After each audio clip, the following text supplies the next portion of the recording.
linked up for next year.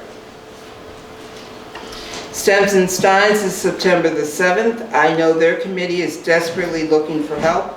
So if anyone wants to help, I can give you Angela's information and you can get in contact with her. Antiques Appraisal Day is a question mark as to whether or not we're going to do it, because we will be moving the date if we do it, only because we've moved the craft show date into November. So members only night for the craft show is November 13th. It opens to the public on the 14th, 15th, 16th, and 17th. And I believe that we can maybe the house tour too, unless they decide to leave it in December, and that I'm trying to find out. I can tell you that April 24th, there's a local resident, I believe he lives in Edison Park, Gary Bangert. He is going to be out and he's going to talk about the benefits and what's entailed into raising chickens and honeybees. So that should be a very interesting, informative program, one that even I think the Scouts might even enjoy coming to. So invite your neighbors to that, and maybe Lily can bring a chicken over. That would be fun for chickens. And May 22nd, of course, is going to be Norwood Park, the mobile school that Bob Kelly is going to be talking about. Should be a fascinating program. And then September 25th, it's going to be a rather interesting program. It's going to be all about birds and how to get birds into your garden, into the area, sustaining them. So Pam Carlson is going to be out to talk about birds. So that should be really, really great. Ann, did you have anything on the neighborhood that needs to be reported on? Sure. 185 years ago, next month, the Evangers arrived and Dutchman's Point was created. Awesome. That's Milwaukee and Tui. And when I got stuck over at St. Benedict's last month, I pointed out to the people that if they walked out the front door and looked across the street, that's the point of timber that John Plank, who was the brother-in-law of Christian Evanger Sr., had, which is why it was called Dutchman's Point, because they were Germans and there was a point of timber. So that's a useful thing to know. That's the point. The Evangers, Christian and his wife Barbara, got married in Michigan in February and started walking to Chicago. Okay. And by the time they put his parents in the covered wagon, but they walked. Right. And Barbara was pregnant at the time, which I always thought was a really strong woman.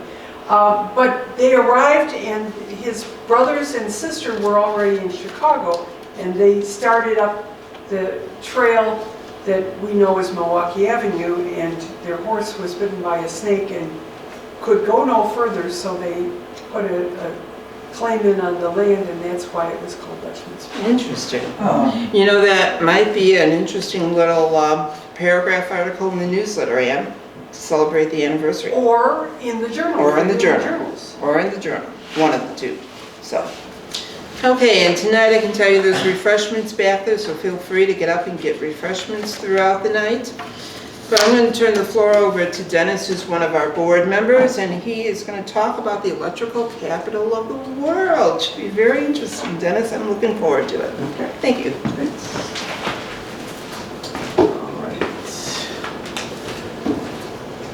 Well, welcome to Western Electric. And whether you knew it or not, many of you were probably already Western Electric customers at one time.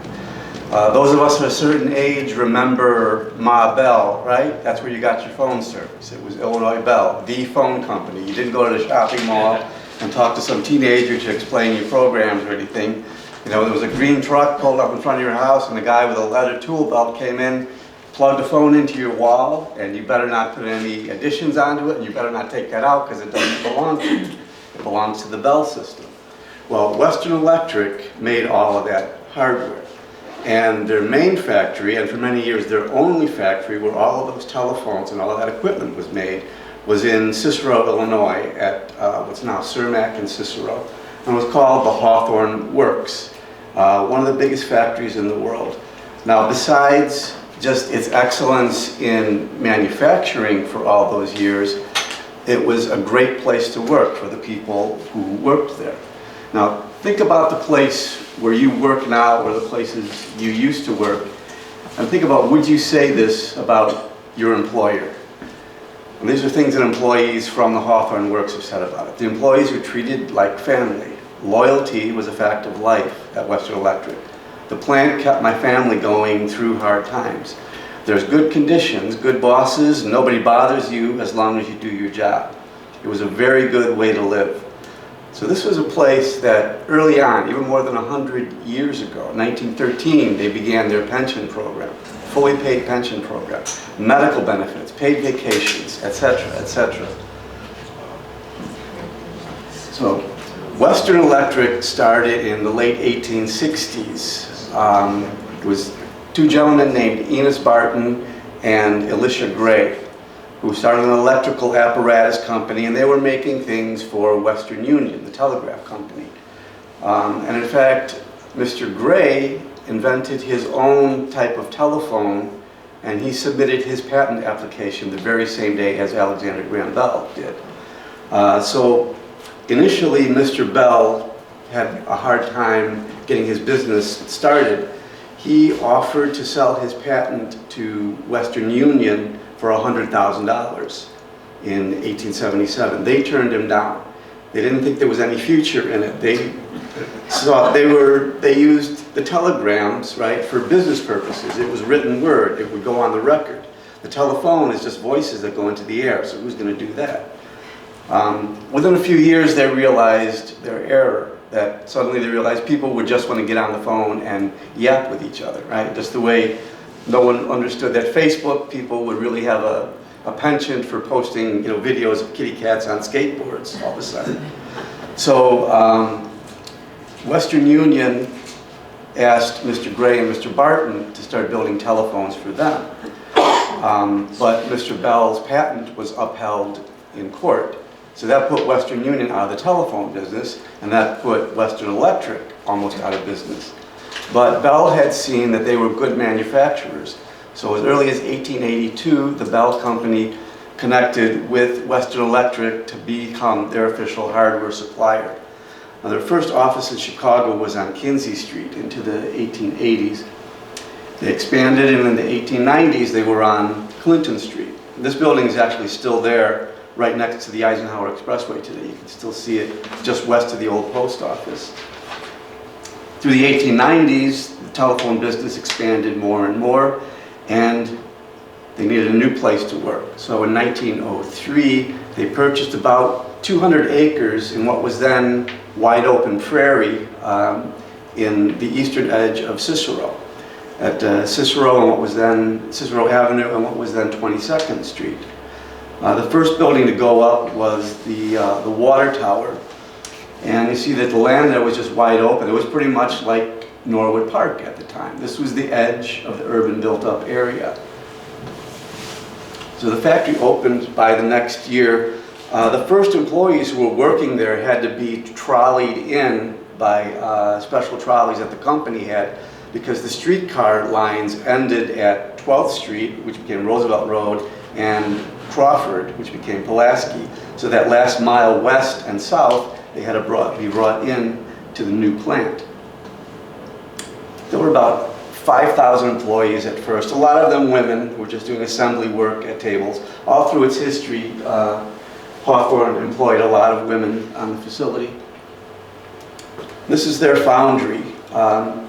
It's called a works and not just a factory because it did the works, everything from beginning to end. Raw materials came in one end of the facility, they were all assembled and put together, and out on the other end came the completed telephones, cables, switching equipment, everything they needed.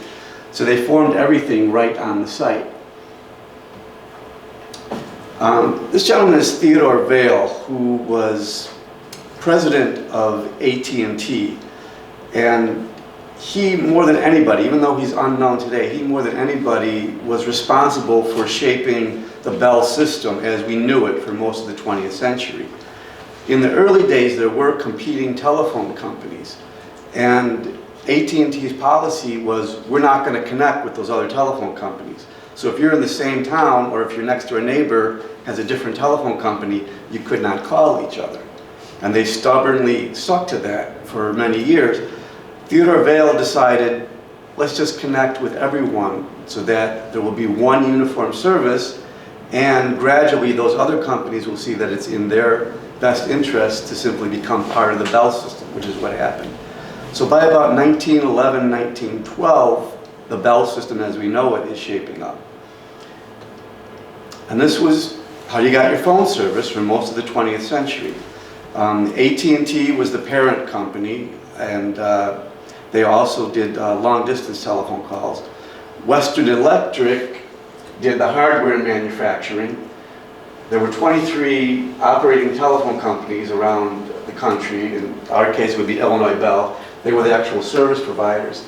And then from the 1920s on, there was Bell Labs in New Jersey, which did all the research and development. That's a view of the works in about 1913, 1914. You can see it's still wilderness here. There's a cow grazing across what is now Cermak Road. These are the initial manufacturing buildings here. You can see the top of the water tower over there and the two stacks of their own power plant. So they had their own power plant already.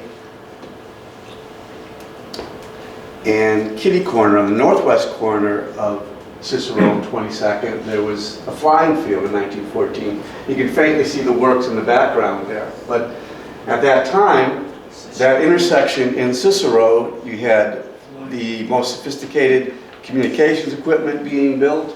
You had the latest aviation technology. Cicero was the Silicon Valley of its day 100 years ago.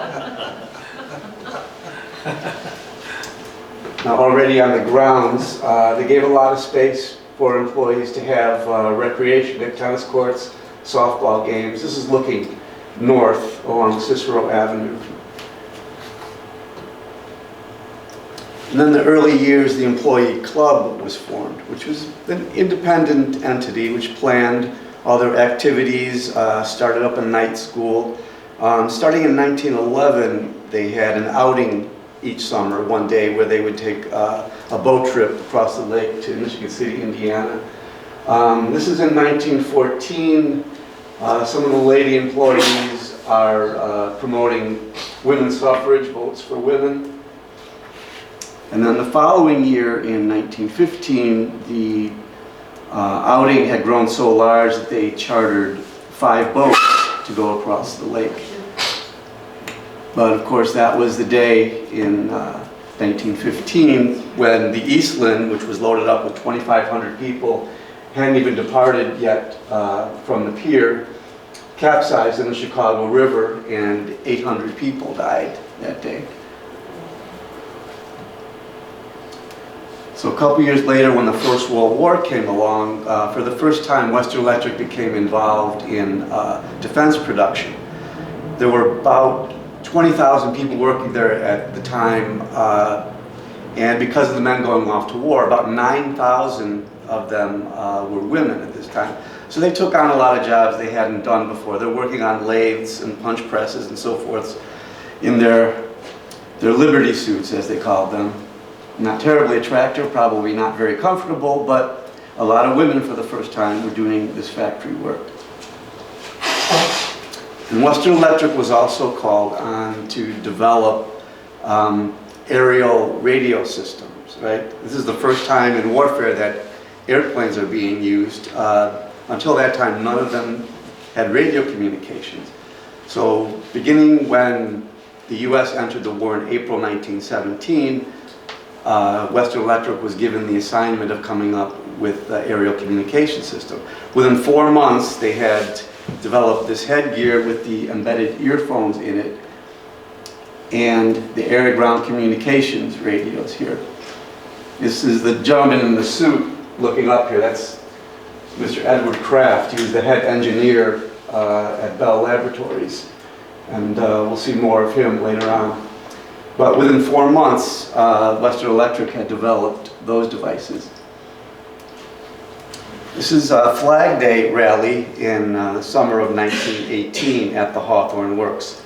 And a lot of the employees there were Czech, Slovak, Polish, so they were very interested in the outcome of the war so that their old homelands might become independent. After the war, then the plant expands even more. They added the trademark tower, executive tower, right at the southeast corner of Cicero and 22nd Street. And they were up to about 2 million feet of floor space by that time, and about 20,000 people working there.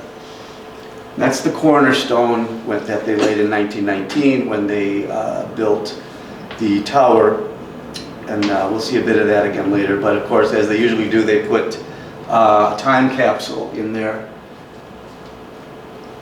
Through the 1920s, as the economy is booming, people start to want telephones in their house. So there's more production than ever at the Hawthorn Works.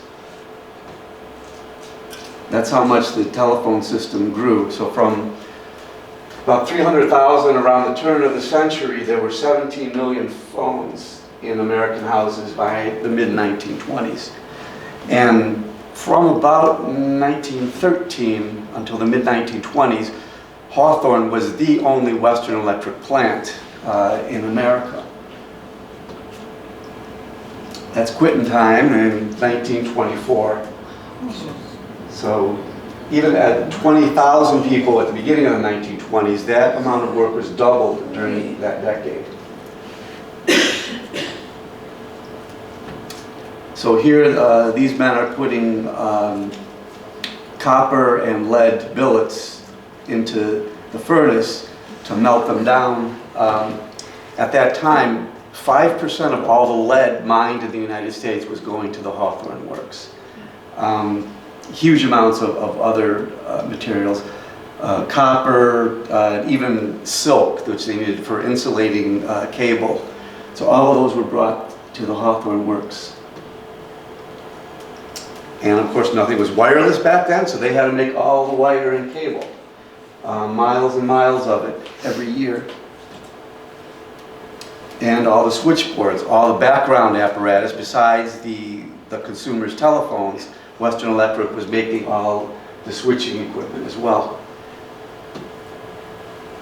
And there's their power plant, which they had to double in size in the 1920s. And ironically, they had stopped making generating equipment themselves in the early years, so this is General Electric equipment at Western Electric.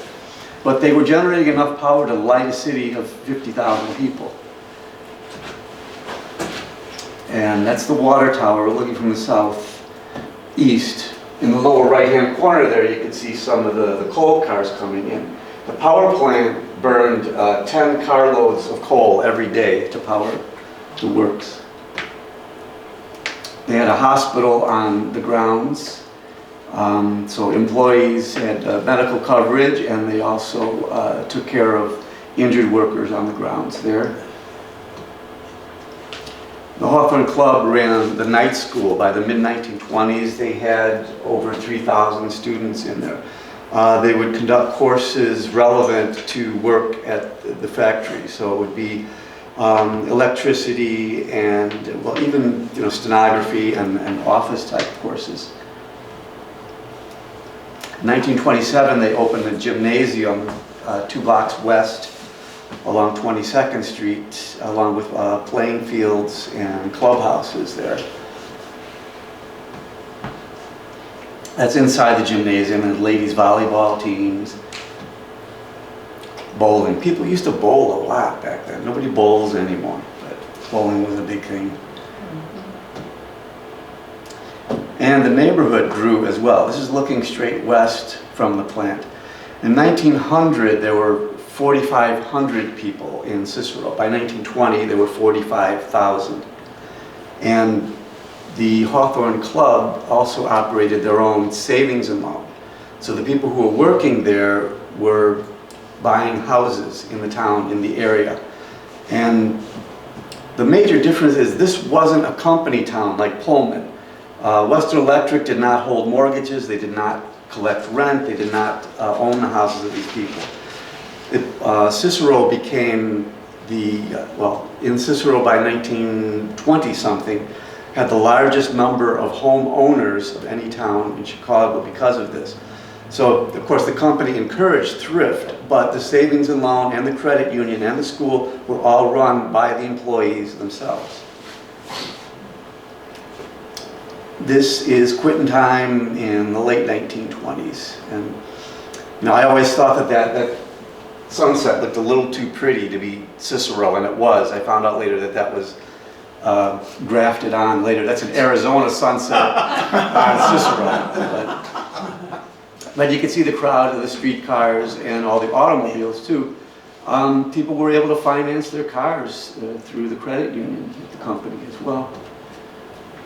And there's our friend Mr. Kraft, again, all dressed up to demonstrate sound motion pictures, which was an invention of Western Electric.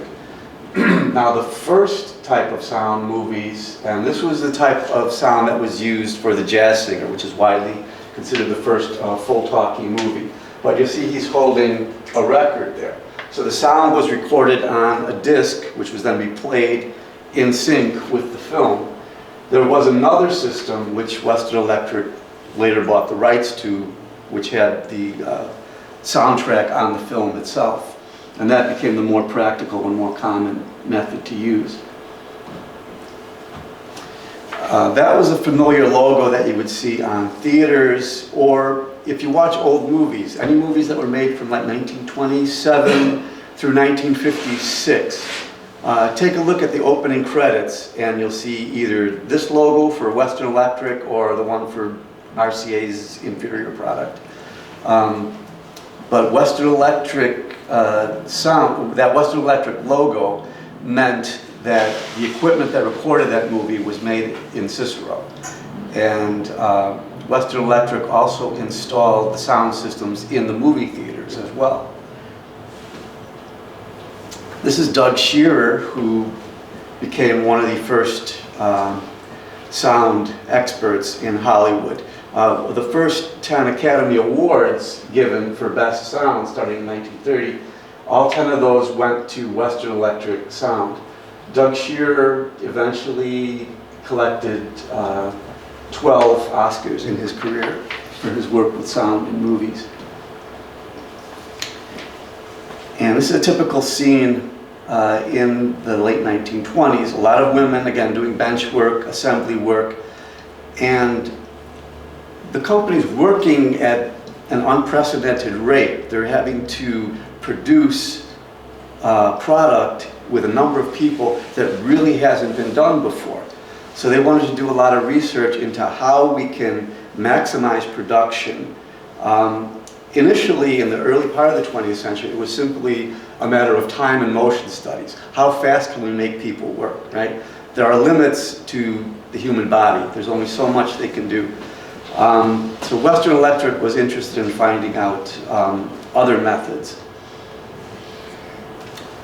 These are relays, which are part of the switching system, a simple piece that ladies like the one we saw on the slide before were put together. So in 1924, General Electric, makers of light bulbs, sponsored research on light levels in work areas.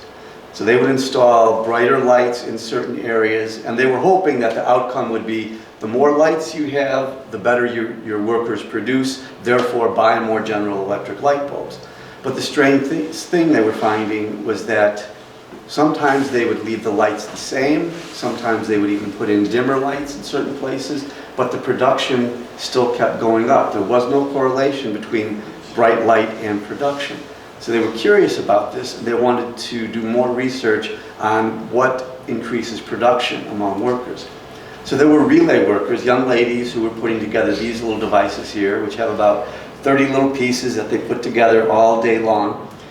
So the company decided, along with Harvard researchers, to put 6 women in a room by themselves, change various conditions over time, whether it be the lighting, the temperature, the length of the day, the break periods, and so forth, and see what effect that would have on their work output.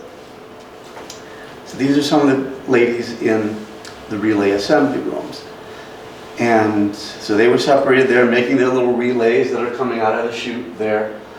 And over time, the researchers were seeing that or at least they concluded that it wasn't so much any change in the environment, right? You could change the lighting or the length of the day, but it was more the informal social group that developed that would make a difference there.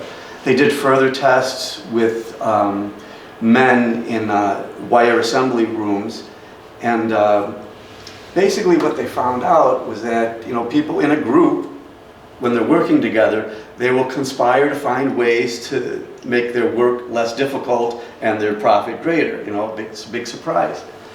But Hawthorn became known for those experiments, but they're still argued about to this day.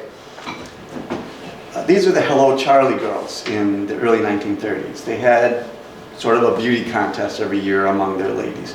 The Hello Charlie name comes from an incident in the late 20s.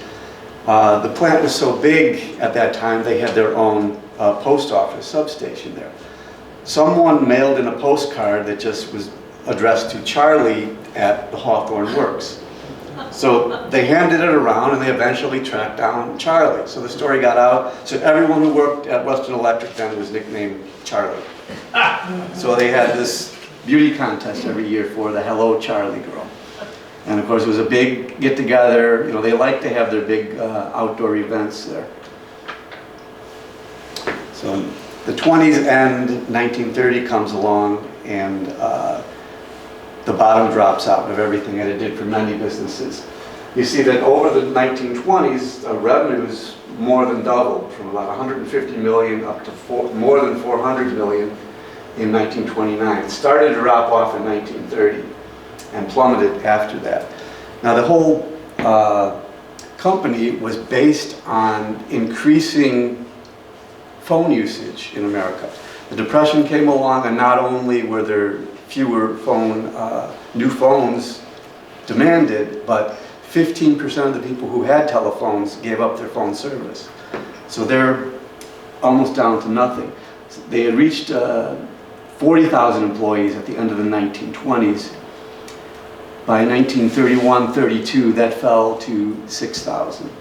Very little work there. This is the same gate that we saw in 1924 with the crowds coming out of there.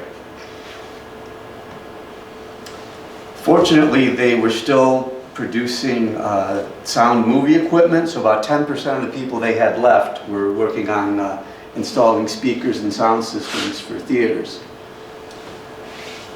But a lot of the rest of the workers were reduced to things like this. Just making, you know, basically things that you'd make in a high school shop class. You got a lot of copper sitting around, you're not making wires, you make copper ashtrays, right? You make little wooden bookends. They were even farming out the workers to do handiwork on neighborhood houses, do a little electrical work. Those things got pretty desperate for a while in the early 1930s. By the end of the decade, toward the end of the decade, things began to pick up more, and they got back up to about 15,000 employment. This is 1940, things were picking up again. They were starting to get more defense contracts as well. And they're hiring a lot more people. This is the Brunecki family.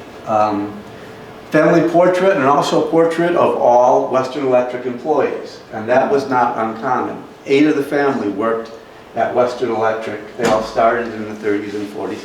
Lived in the neighborhood, all worked there for a lot of years. And let's see, this gentleman here, we'll see him again later on, Len Brunecki. And then World War II, and once again, they get involved. World War II, well, it's very simple. Western Electric single-handedly defeated the Axis powers, or almost. I'm exaggerating, but only a little bit.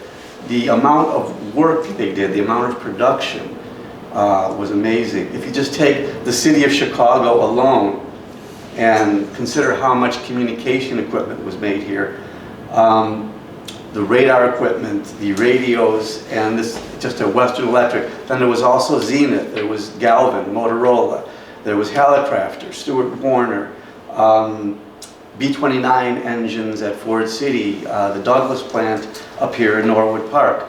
All of that just in the city of Chicago alone. So once again, they got up to 40,000 employees at Hawthorn during the war. Early in the war, after the Doolittle raid on Tokyo in April, those B-25s in the Doolittle Squadron were equipped with radios that were built at Hawthorn. So they made that public after the raid. By August of that year, Hawthorn was given the E Award, the Excellence Award for defense production.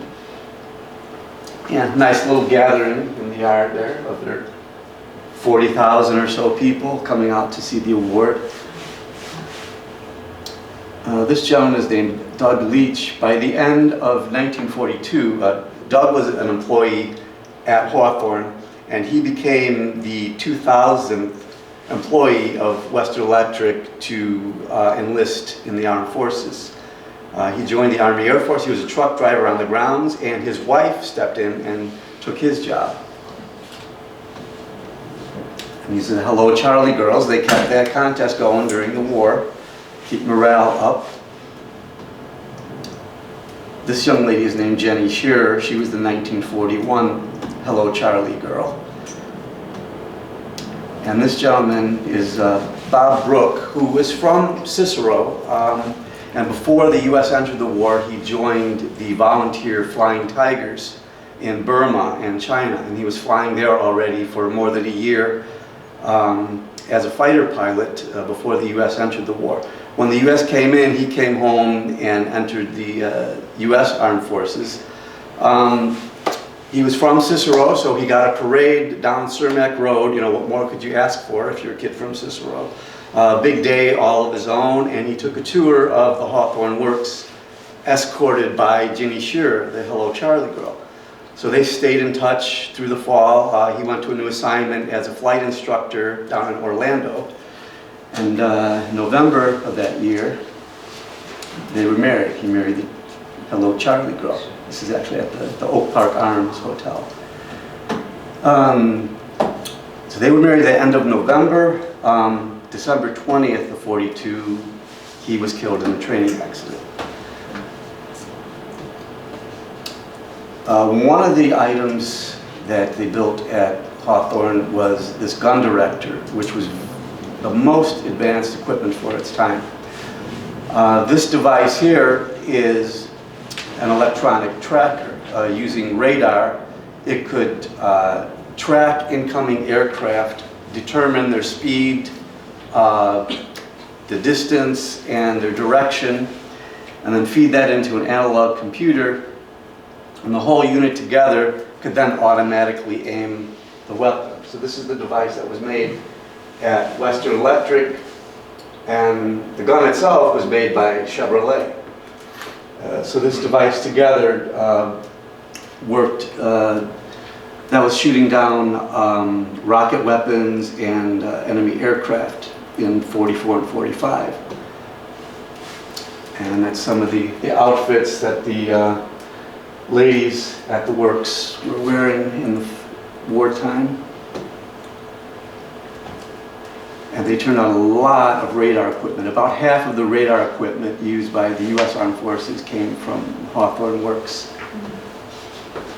There were radar testers in 1945. And this was in May of 44. There was an Armed Forces radio concert for Hawthorn workers. This is at the Chicago Stadium.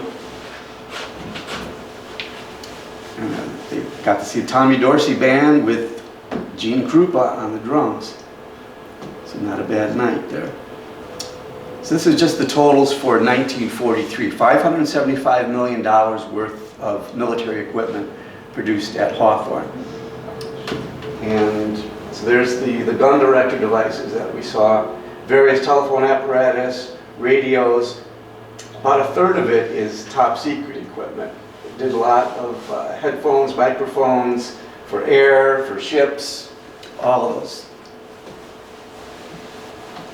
So through the war, their totals came to, by the end of the war, they did $2 billion worth of government contracts, produced 56,000 radar units, 1,600 of the gun directors that we saw, 1 million aircraft radios, receivers and transmitters, 150,000 receivers for tanks and artillery, almost 2 million microphones, more than 1 million headsets, 4 million miles of cable for telephone systems. Now, 1946, war's over. Everybody wants to get back to consuming stuff, right? Just like with automobiles, which weren't made for civilians during the war, you could not get a telephone in your house during the war years. So by 1946, there's a backlog of 2 million orders for telephones. Western Electric took over a Studebaker plant on Archer Avenue and used that to turn out, let's see, what did they do that year? 3.2 million phones in 46 and 4 million in 1947, that backlog.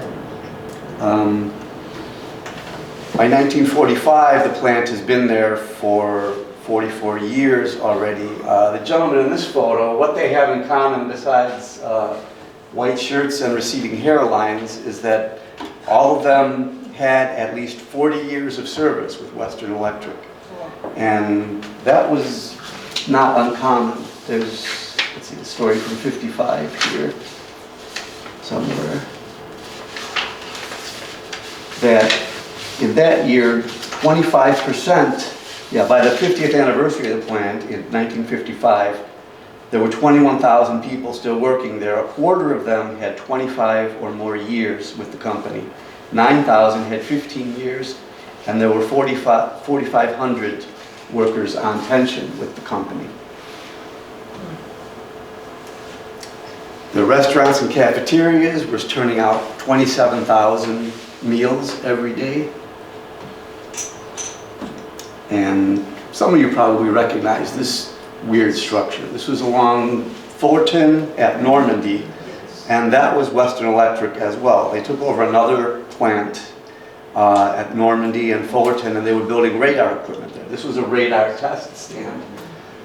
So from like 51 to 63, that was another Western Electric plant in the area.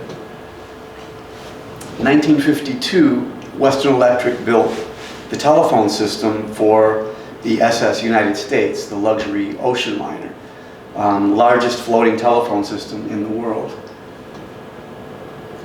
By the mid-1950s, there were other plants opening in the Western Electric company. Columbus was one. From 1949 on, Indianapolis took over production of the telephone handsets. So from that point on, those Model 500 telephones that we were so familiar with, those were made in Indianapolis. But Hawthorn was still making the switching equipment and a lot of the wire and cable. There were other plants that opened in Omaha, Oklahoma City, several other places, which reduced the number of people who were working at Hawthorn. But still, in the early 50s, they expanded their powerhouse. They were still generating their own electricity. Late 1950s, they still had enough people that they sponsored another study. Now, this one isn't as well known as the earlier studies. I think it's more important. But it was just a very simple health study. They monitored about 2,000 Hawthorn workers, and they had to do nothing. They didn't have to change their habits or anything. They just had to monitor what they were eating, how much activity, and so forth. And it was very easy. I mean, this is 1957, right? The golden age of couch potatoes, when you could just, chain smoke a pack of Lucky Strikes and no one would bother you for it. But over the course of 20 years, they monitored the health of these 2,000 people working at Hawthorn. And the results of these tests, these were the first tests that connected a high cholesterol level to heart disease. And they also found that more vegetables and more specifically beta carotene in your diet might reduce your cancer risk. So the results of this study are still being examined. They're still drawing data from them. In the early 60s, as the space program starts, Western Electric and Hawthorn were producing equipment for Cape Canaveral. They produced the ground communication system at Cape Canaveral. By the mid-60s, right, we're getting into smaller and smaller switching equipment, mainly because of Bell Laboratories' invention of the transistor back in 1947. But Western Electric and Hawthorn were still producing the more sophisticated equipment like this. The plant was updated in a lot of ways, but still there was no need for as large a plant as they were anymore. And the plant itself was getting older, needed repair. It's approaching 60 years old at this time. In 1978, they celebrated their 75th anniversary. These are some of the retirees who came back, thousands and thousands of retirees with pensions and health insurance from the company. By the early 1980s, the Bell system as we knew it was broken up. The system really could have been the subject of an antitrust suit at any time over those 80 years, but no one really wanted to take it on, and no one really knew what the outcome would be. The last 30 years or so, we've been dealing with the outcome of this. It was probably inevitable, but now you can see that even though the AT&T and the Bell system were split up, you kind of see it coming back together again. And so it's almost a natural monopoly, just the way AT&T said it was. By the early 1980s, a lot of the space was unused at Hawthorn. Some of the older buildings were taken down at that time. In 1983, they announced the closing of the plant, which really wasn't related to the breakup of AT&T. Probably would have happened anyway, or Hawthorn would have existed as a much smaller facility. So by 1987, what was left of the building itself was brought down. So there's that cornerstone. Remember from 1919, they took that out. There's some retirees posing with that same cornerstone that they took out of the tower. And where that is today, I don't know. It looks like they might be inside the tower base, but who knows where that cornerstone is today. This is a picture of the band at the base of the water tower, the marching band, about maybe 100 or more years ago. It's the same spot today. The water tower is still standing there, but most of the rest of the plant is still gone. The wire and cable building is still there along Cermak, just east, well, a few blocks east of Cicero.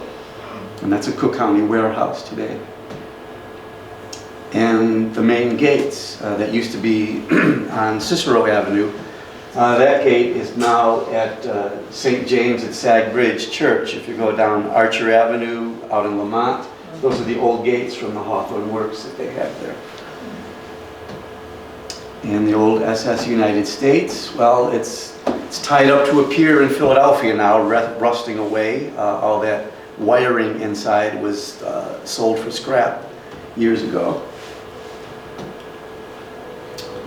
And Len Brunecki, who was over here with his family, he's 95 years old now. And he had been transferred to Omaha, so he's retired in Missouri now. Been retired since 1980, collecting a Western Electric pension. So I mean, that's the legacy of the company, that normally when you think of some huge industrial operation in the early to mid 20th century in the United States, you don't think of a place that treated people well. You don't think of a place where people built a future for themselves.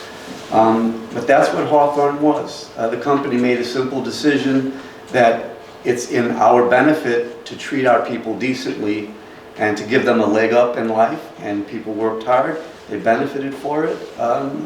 Their children and grandchildren have benefited for it. So, unfortunately, places like that are few and far between today. So, that's the story of Western Electric and the Hawthorn works. So that.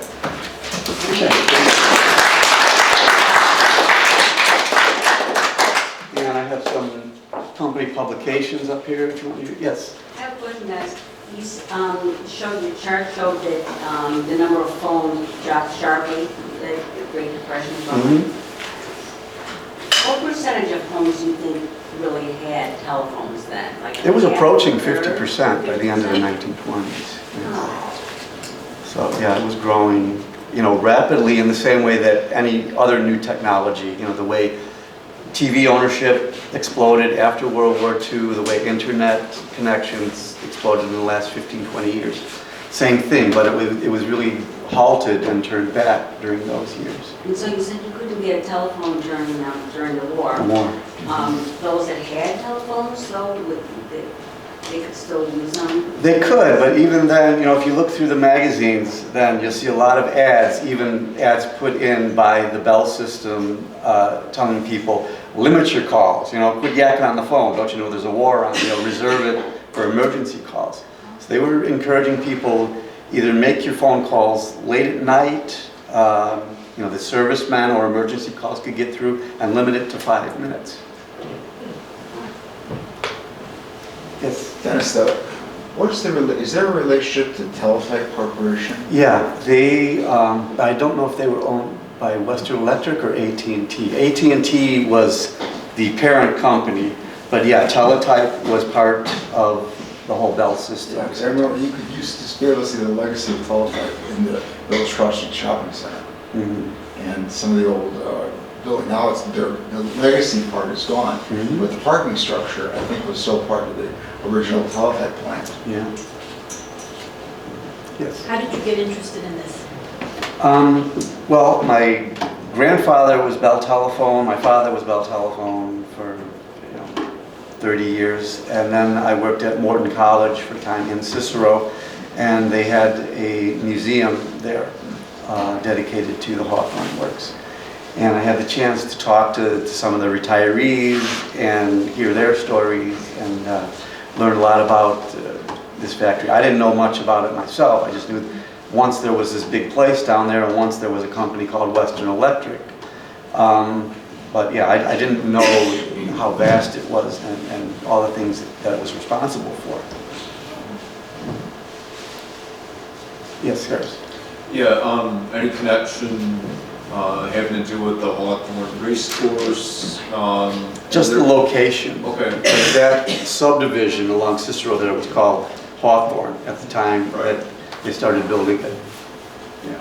Okay, and there used to be a racetrack in that area that's also gone.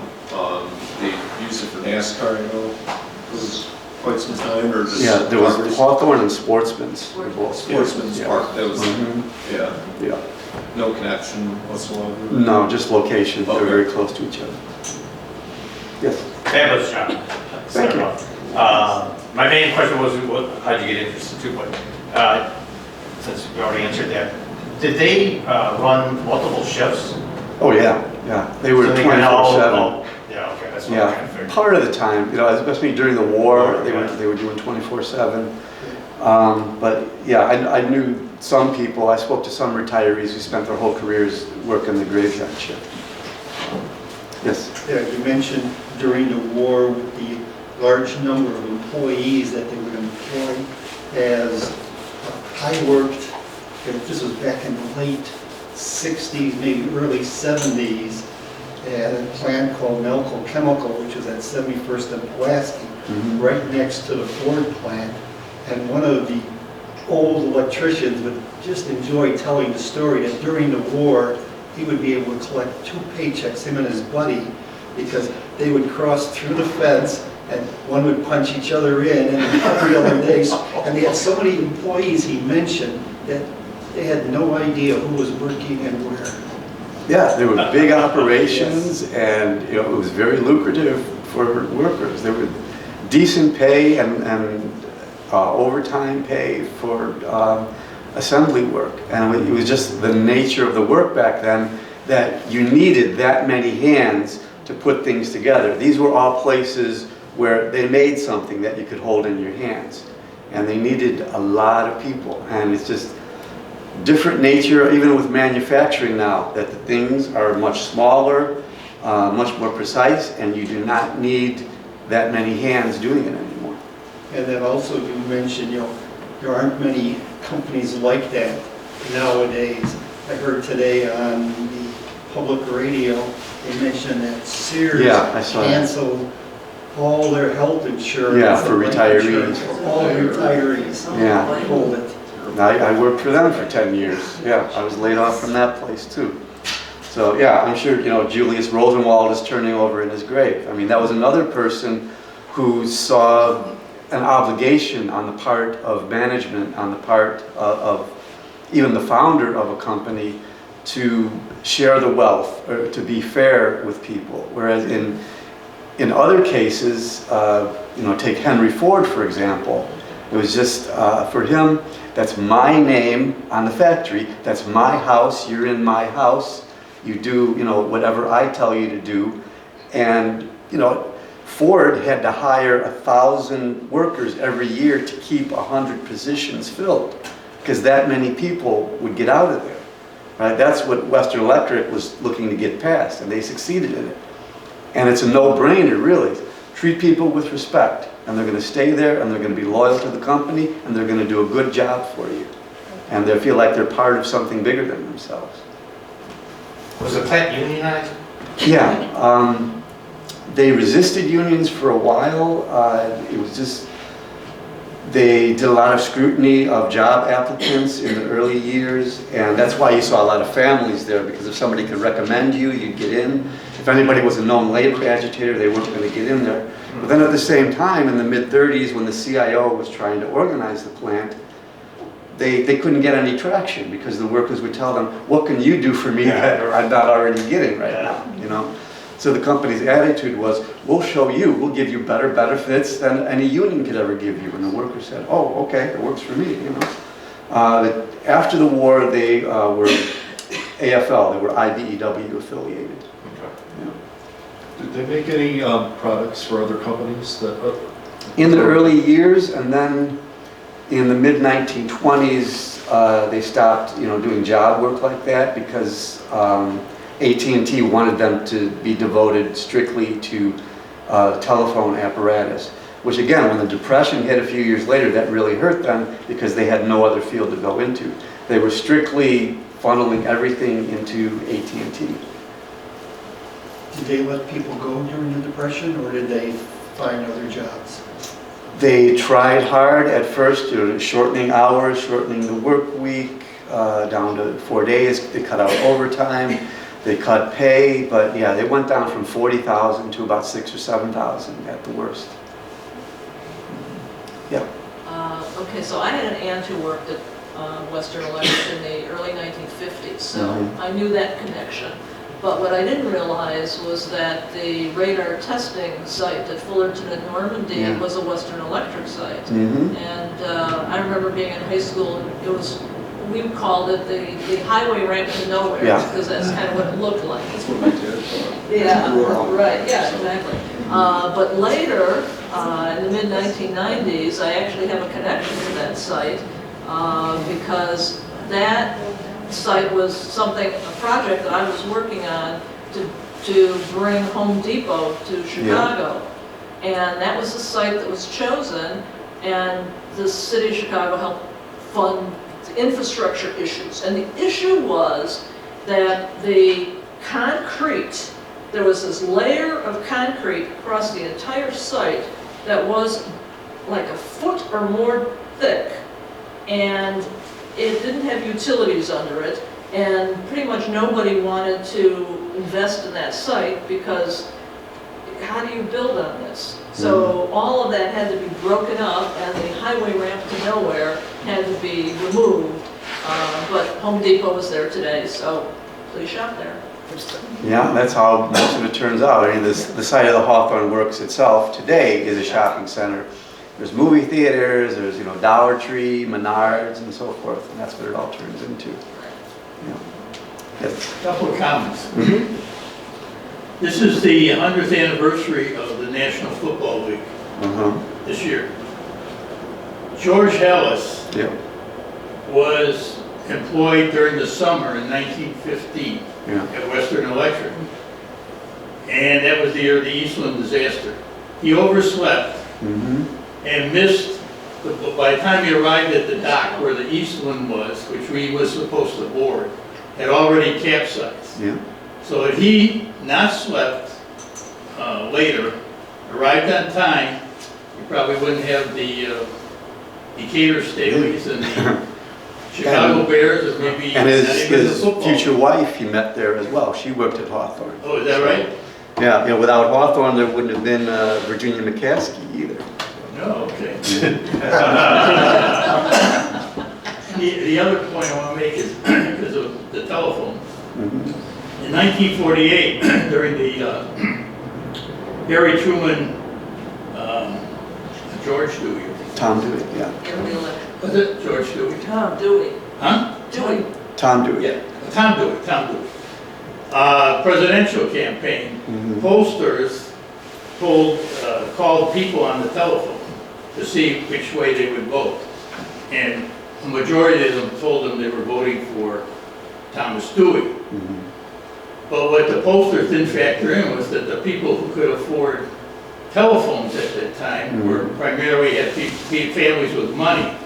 So basically, the poll was lopsided because the pollsters predicted Dewey was going to win, and then Harry Truman won in 1948. Mhm. Yeah, I'd say a majority of households by that time had telephones, but back in those days, you still had a lot of party lines, and it wasn't until the early 1950s that long-distance calls could be made without operator assistance. And there were still a lot of rural areas that had to have just operator-assisted calls for any call at all. They didn't even have dial exchanges yet. Yep. Maybe you can clear up an old wives' tale that I heard about Ma Bell. You mentioned early in the presentation that all the equipment was owned by Ma Bell. The Yeah. jack in your wall, the Yep. wiring and everything else. I was told a story a long time ago that if you attached other jacks, they would test the line by sending a signal through where your phone would ring just once, and they would know who had one phone or two phones, and they would regulate that signal, and if it didn't ring, they knew you had more phones tapped out. I don't know about that for sure, but it sounds like something they would do, because they guarded that jealously. Yeah, you did not own that phone, you were leasing it, so that over the lifetime of a phone, you're paying for it many times over, and the Bell system is profiting from that, so it was a nice deal for them. But that was also motivation for them to make a very sturdy phone, which they did. They were, long-lasting equipment. My old house, It did happen to me. I called up So, about something with the phone company when they Well, they still didn't knock on owned. the door, but they tested Yeah. it. And I said, oh, we see you have They knew that that I external had bell, what was telephone bell. It was from 1938, been installed. And I said, what, is that yours? Yeah. Would you like to buy it? How much? $27. Come and get it. No, they never Yeah. did, but from 1938, they're still saying, we own that bell. Mm-hmm. Yeah, it wasn't until that time that the telephone itself was contained in one device with a bell in it. Like Exactly. the old candlestick phones had to have a separate bell box. It was box. It was up until, I think it was the Model 300, about 1938, that was the first one that had the bell That's right inside on the the phone. top. Yeah. I remember a time with my parents, maybe when we moved to Addison Street, I don't know, they had a phone installed. Mhm. And at that time, if you had a phone, any color that wasn't black, you had to pay more in the bill. Yep. I mean, it's like, really, whatever. So, but the guy installing the phone only had a white phone in his van, installed the white phone and announced it was black. This is a black phone, okay. Anybody asks you, it's black. Okay. And you weren't allowed to put any other attachments on them. They fought tooth and nail against other companies that came up with other attachments and other devices with phones. That over time became indefensible, and that's part of what led to the breakup of the system, because they were holding, such a monopoly on the equipment itself. Over the years, there had been a couple of lawsuits in the FCC in the 1930s came about in large part because of the Bell system. They wanted to keep tabs on them. The Bell system that AT&T had from early on always submitted to getting their rates approved by local or state governments. And that dated from the days of Theodore Vail. He was not going to fight the government over these things. In fact, at that time, when Vail was in charge, 1912 or 13, AT&T bought a majority interest in Western Union. And the government began to take a look at him. He divested, he didn't fight that. But later on, I think 1949, there was another lawsuit, and at that time is when they had to divest the sound movie business. So you see, after 1956, there's no more Western Electric movie sound. Dennis, the Yeah. phone you brought over here, is that one of their phones? Yep, it had to be. From that era, Yeah, because it's up to the mid-1920s. Well, from about 1913 to 1925, Hawthorn was the only Western Electric plant in the country. And they opened another one in Kearney, New Jersey, right. and then another one in Baltimore in 29. But yeah, whenever you see one of those candlestick telephones, 99% certain that was made at Hawthorn. I think there's still quite a few of them out there. Yeah. Yeah, I know someone in Irving Park who still has one on their kitchen wall, and they still use it. Sure, why not? They love it. That's good stuff. That is. Okay, well, Any other questions? thanks for listening. As Dennis said, if you're interested, he's got books on Hawthorn Works. On your chairs, there's yard sale flyers. Take that, give it to a neighbor if you've already got one. Plus, if you know anyone who's got kids, Easter egg hunt is coming up. It's going to be a lot of fun.